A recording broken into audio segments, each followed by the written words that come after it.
I stroll downstairs in my underwear, just to see what's going on. And I get down there and this guy comes out of my kitchen at me and This is LL Cool J breaking down the night a shooter tried to take him out in his own home. Dude vanished without a trace. After years of dead ends and cold leads, they finally caught this fool hiding out. But when he started talking, he revealed who ordered the hit and why. I got all the inside details. Let's break it down.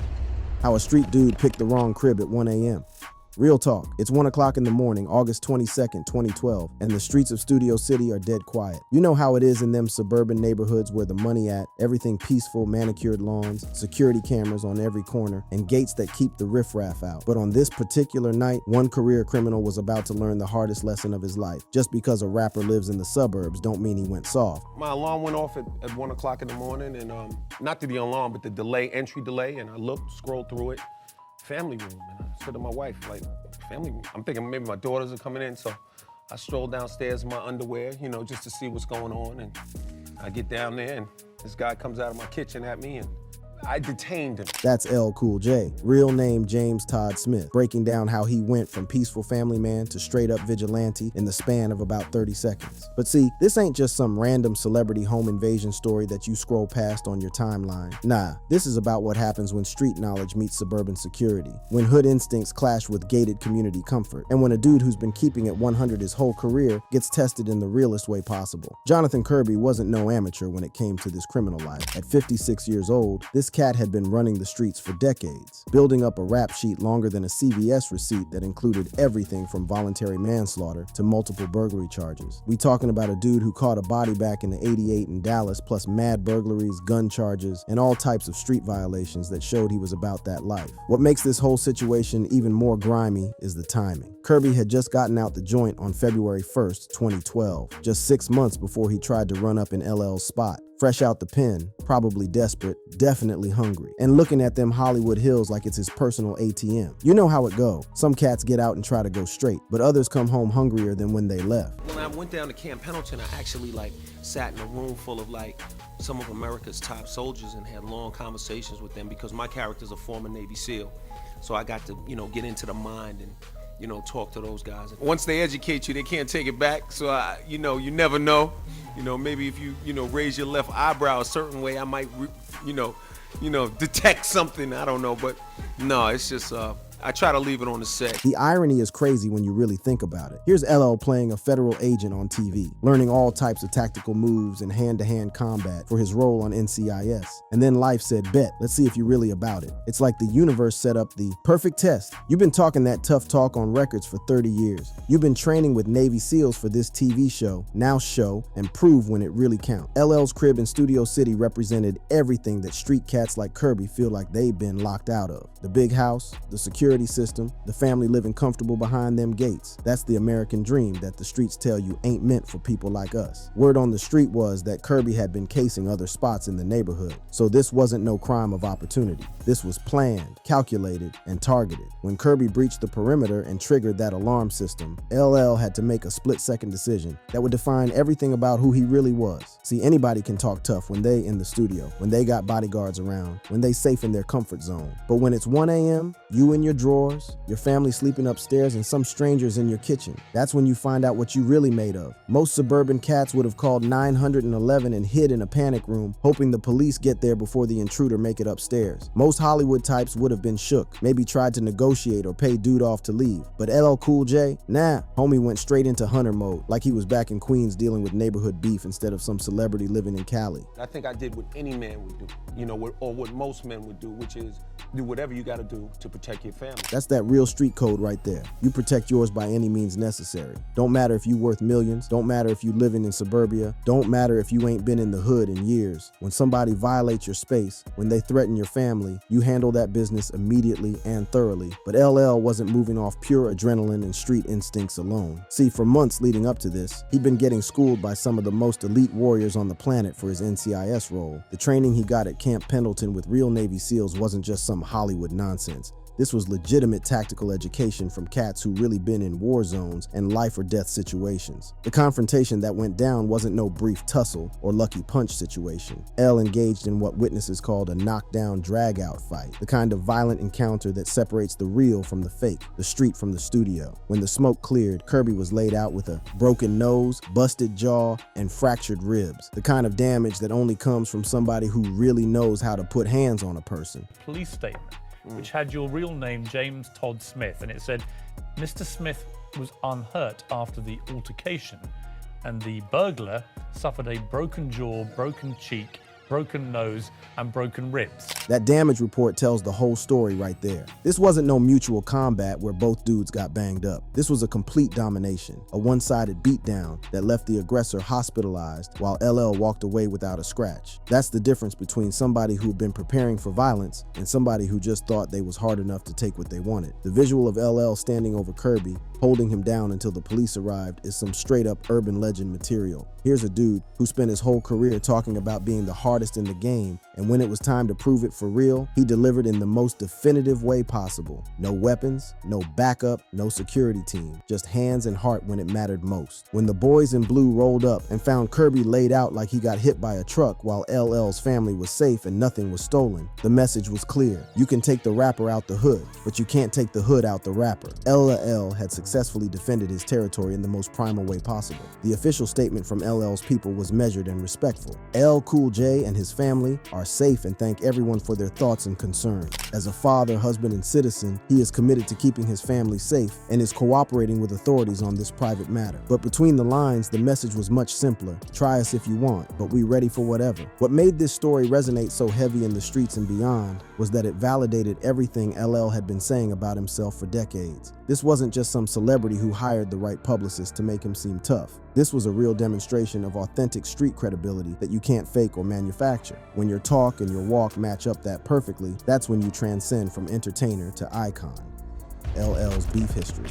While the whole world was celebrating LL Cool J catching that body, almost literally, on Jonathan Kirby, real hip-hop heads knew this wasn't the first time Uncle L had to show cats he wasn't the one to test. Throughout his legendary run in the game, LL had been in some of the most vicious lyrical wars in rap history. Beef so intense that sometimes the studio couldn't contain it and spilled into real-world confrontations. These weren't just rap battles for entertainment. These were straight-up territorial disputes over who really ran the culture. The most brutal and personal war LL ever fought was against a young, hungry lyricist named Cannabis, who made the fatal mistake of trying to son the king. This beef became LL's most challenging opponent, with LL later admitting that Cannabis was a pain in the ass, street code for saying dude brought some serious problems to his doorstep. The whole Cannabis situation started over some slick talk that got misinterpreted. When Cannabis spit, "Yo L, is that a mic on your arm? Let me borrow that," about LL's famous microphone tattoo, he claimed it was showing respect. But LL, already dealing with young cats trying to take his spot, heard it as disrespect, like some new jack was trying to take his signature and make it his own. What followed was the kind of lyrical warfare that destroys careers and ends friendships. Cannabis came back with Second Round KO, a track so vicious it had Mike Tyson doing the intro aimed directly at LL's head. The bars were surgical, personal, and designed to end the legend's reign permanently. LL responded with The Ripper Strikes Back, and suddenly hip-hop had a war that made every other beef look like playground disputes. But Cannabis wasn't LL's only major enemy. His war with Ice-T represented something deeper, the East Coast versus West Coast tension that was tearing hip-hop apart. This wasn't just about who could rap better. This was about which coast really birthed the culture and deserved to control its direction.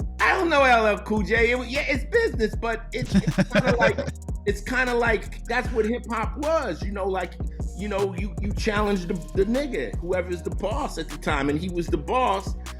And I was never at no point was it like, yo, let me be down with this dude. Like, nah, because I'm from LA. I'm from gangland. You know what I'm saying? We don't get down like that. We take, you gotta set it. Like that's what my coast expected me to do.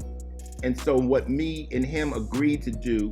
Ice-T, representing for the West Coast Hard, saw LL as the embodiment of East Coast arrogance that needed to be checked. He started throwing subliminals and indirect shots, testing LL's gangster to see if the Queen's Cat was really about that action. What Ice didn't calculate was that LL had been dealing with street politics since he was a teenager and wasn't about to let no West Coast cat disrespect his territory. Then you had Kool Moe Dee, an old school legend who felt like LL was disrespecting the pioneers and taking credit for innovations he didn't create. The Kool Moe Dee versus L Cool J beef was generational warfare, the old guard trying to put the new school in check, with LL representing everything the veterans felt was wrong with hip-hop's commercial direction. Moe Dee went extra hard with the disrespect, putting out an album cover for How You Like Me Now. That showed a Jeep literally crushing LL's signature red Kangol hat. That was some serious violation right there, basically saying the old school was about to run over everything LL represented. In the streets, that kind of visual disrespect gets you touched up real quick. But perhaps the most tragic beef involved Tupac Shakur, a conflict that was built on misunderstanding and paranoia instead of real artistic rivalry. Tupac misread LL's I Shot Ya as a diss track aimed at him after his 1994 shooting, leading to unreleased diss tracks and subliminal shots that never got fully resolved due to Pac's murder. The situation with Jay-Z was different, more about industry politics and behind-the-scenes power moves during Jay's run as Def Jam president. LL felt like he was getting sabotaged by someone who was supposed to be supporting his career, leading to tension that bubbled under the surface for years without ever exploding into full warfare. Rappers win when it comes to comedians. After I seen that punch LL Cool J hit him with, I was like, I don't want no trouble with Busta Rhymes. I don't want no trouble. I don't want no trouble with no rappers. You know, no, they punch hard. That's Bill Bellamy describing what happened when LL's beef mentality carried over into real life during the filming of Any Given Sunday. The fight with Jamie Foxx wasn't even about rap. It was just comedians talking slick and finding out that LL wasn't the one for the jokes when things got disrespectful. Bellamy's detailed breakdown of the LL and Jamie Foxx fight revealed how trash talk between entertainers escalated into real violence when boundaries got crossed. Jamie was running his mouth like comedians do, but LL was operating on street rules where certain lines can't be crossed without consequences. After I seen that punch LL Cool J hit him with, I was like, I don't want no trouble with Busta Rhymes. I don't want no trouble. I don't want no trouble with no rappers. You know, no, they punch hard. I was like, damn, man, wasn't that bad, the joke? Well, didn't Jim Brown mediate it? You know, in your trailer, actually. So, after the fight happened, the tension on the set was crazy. Jamie goes off to the hospital.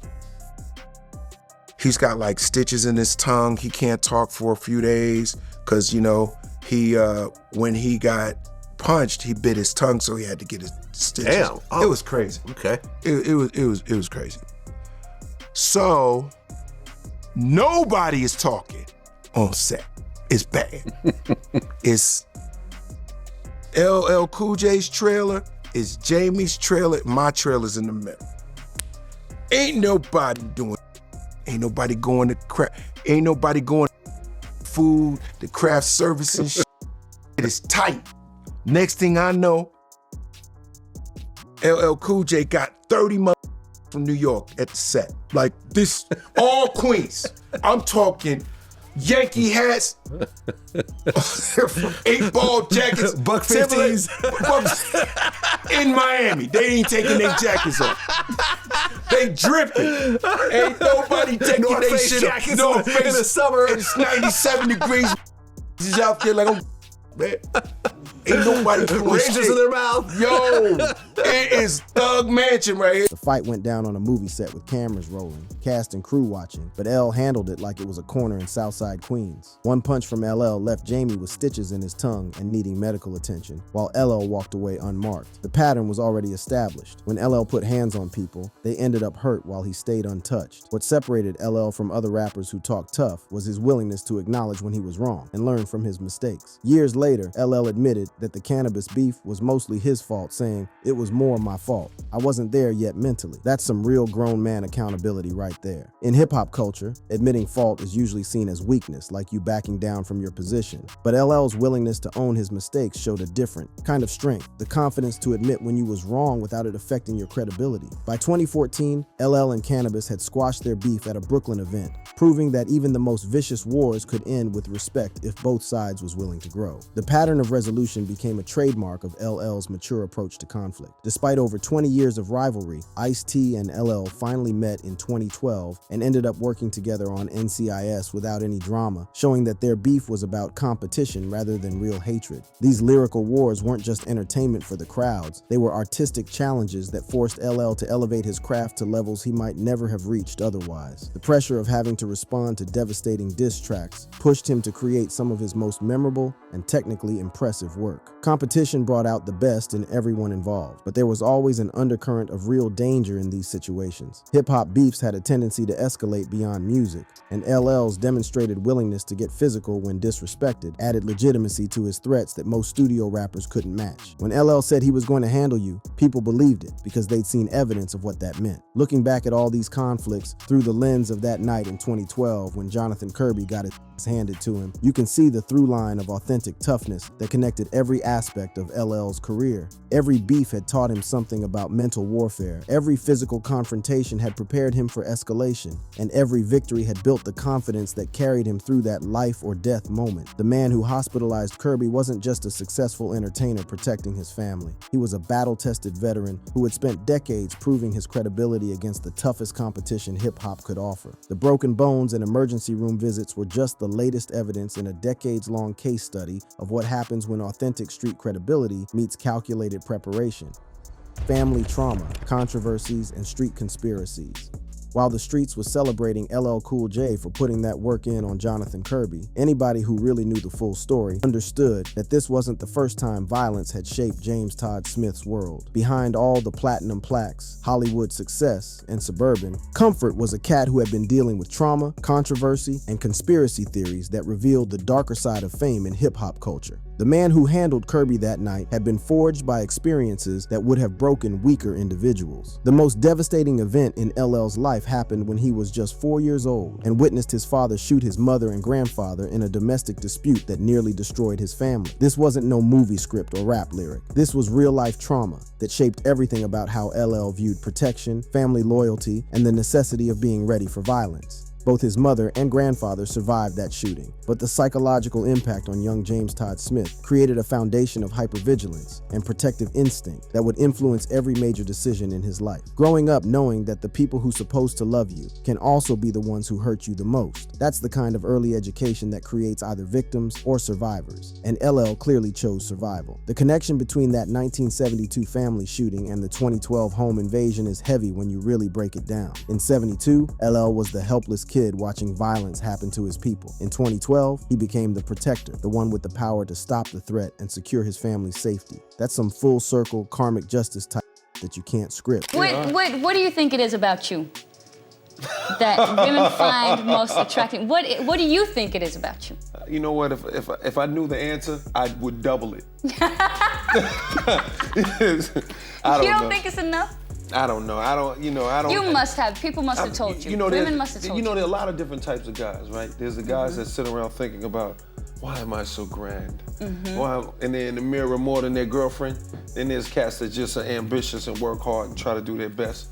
I fall on the latter, you know what I mean? I'm just working hard, trying to do my best. That's LL keeping it real about his mindset. Not the type to get caught up in ego trips, but focused on putting in that work. But LL's controversies went way beyond family trauma and home invasions. One of his most career-damaging moves came in 2013 with the release of Accidental Racist, a collaboration with country singer Brad Paisley that was supposed to bridge racial divides, but ended up exposing LL to accusations of tap dancing for white approval. The track included LL's verse with bars like, "If you don't judge my do-rag, I won't judge your red flag," which had the hood looking at him sideways for seemingly equating black cultural expression with Confederate symbols. That's the kind of false equivalency that gets you labeled as a sellout in certain circles. You're the type of girl, you're setting me up right now. Anyone knows. You seem like the type of girl that, But the guys might need your advice. Something that, about women that most guys may not know. I don't know every guy's woman, you know what I'm saying? Every woman's an individual. LL showing that wisdom about not generalizing people. That same energy he should have applied to racial issues instead of making broad statements that backfired. The backlash was immediate and brutal, with people questioning whether LL had lost touch. With his roots after years of Hollywood success and suburban living, it took until 2024 for LL to fully acknowledge the mistake, admitting "I completely screwed that one up" and calling it a bad metaphor that missed the mark completely. Even more controversial was LL's legendary 1997 Gap commercial Finesse, where he was secretly working with FUBU, For Us By Us, a black-owned brand, while filming a major Gap advertisement. He wore a FUBU hat and dropped their slogan during the commercial, essentially hijacking Gap's marketing budget to promote black business. Gap ended up pulling the ad when they realized they'd been played, with rumors that heads rolled in their marketing department. But in the streets, this move was seen as legendary, a master class in how to finesse corporate America while supporting black economic empowerment. The conspiracy theories surrounding LL are wild, but not as extensive as some other hip-hop legends. The most recent drama came in 2023 when some cat calling himself Love Benji claimed to be LL's secret biological son,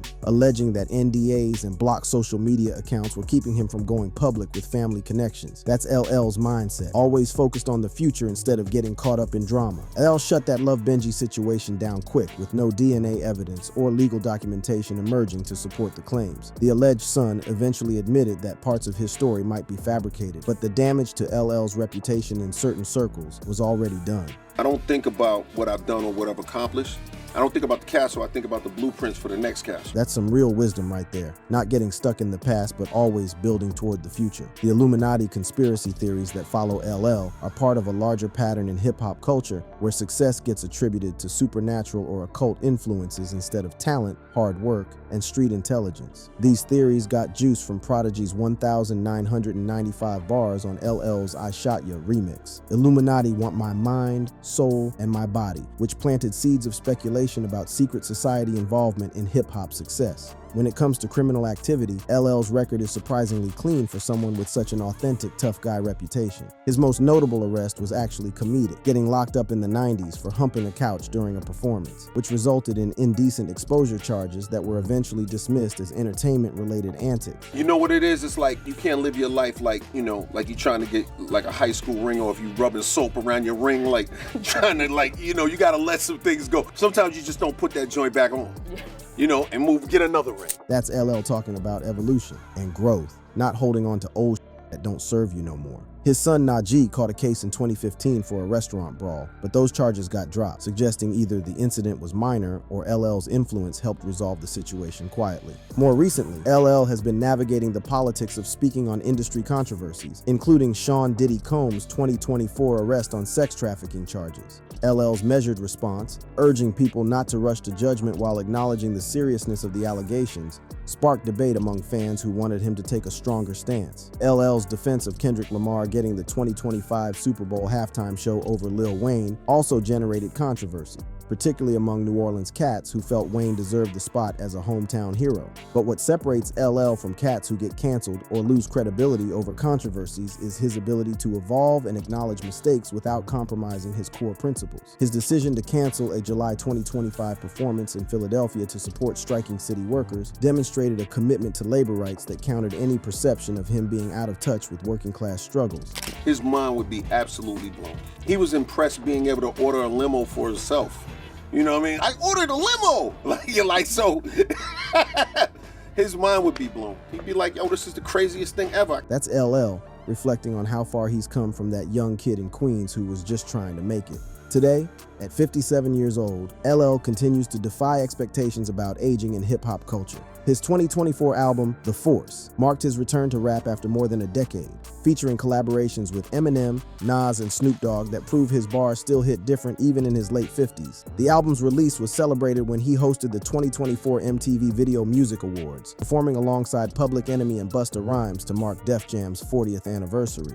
The performance was a full-circle moment, proving that the kid from Queens who started Def Jam was still standing while most of his peers had fallen off or fallen back. The streets had already known LL was solid, but that night in Studio City, he proved it to everybody else. When your reputation can survive that kind of real-world testing, When your credibility gets validated by actual violence instead of just verbal threats, that's when you transcend from entertainer to legend. And in hip-hop culture, where authenticity is everything and keeping it real is the ultimate currency, LL Cool J had just made the biggest deposit of his career. Thank you for watching. If you enjoyed watching this video, click on one of the boxes playing on your screen to watch more similar content.